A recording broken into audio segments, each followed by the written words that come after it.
اللهم صل على سيدنا ومولانا محمد وعلى آل سيدنا ومولانا محمد صلاة تنجينا بها من جميع الأهوال والآفات وتقضي لنا بها جميع الحاجات وتطهرنا بها من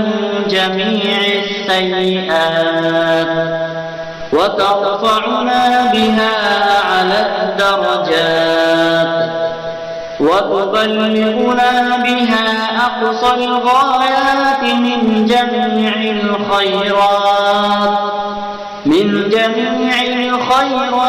في الحياة وبعد الممات إنك على كل شيء قدير.